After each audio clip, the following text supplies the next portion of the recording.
Hello geng, Ojo di sini. Oke geng, kali hari ini saya nak update analisis kita pada hari ini, oke?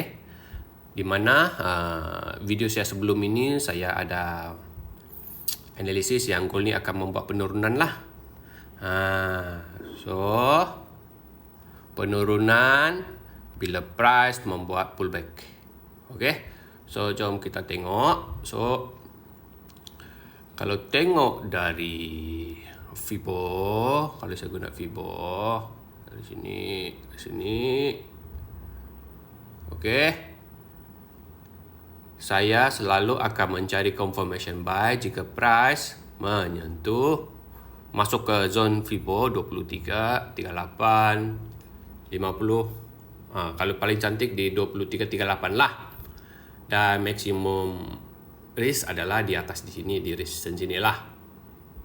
Oke. Dan kalau anda tengok, walaupun saya entry di sini, saya entry di kawasan sini, stop loss saya di sini.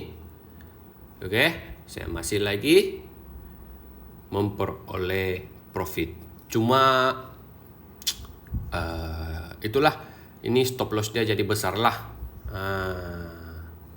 Oke. Dan kalau saya tak macam ni kan, saya akan bahagikan entry saya lah. Satu instant, mungkin dua itu pending. Oke.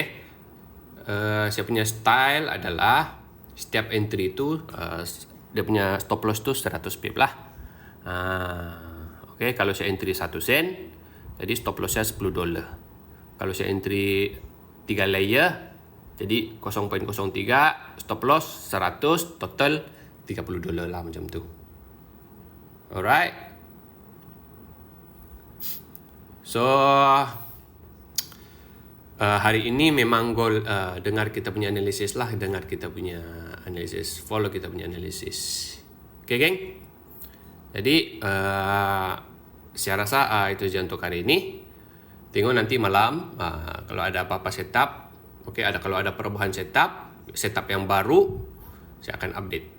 Oke. Jadi kepada anda yang menonton video ni berminat nak belajar macam mana saya buat analisis, di mana saya punya stop loss, di mana saya punya TP, macam mana saya cari confirmation, anda boleh hubungi saya sahaja, ataupun dapatkan panduan saya iaitu teknik scalping gold.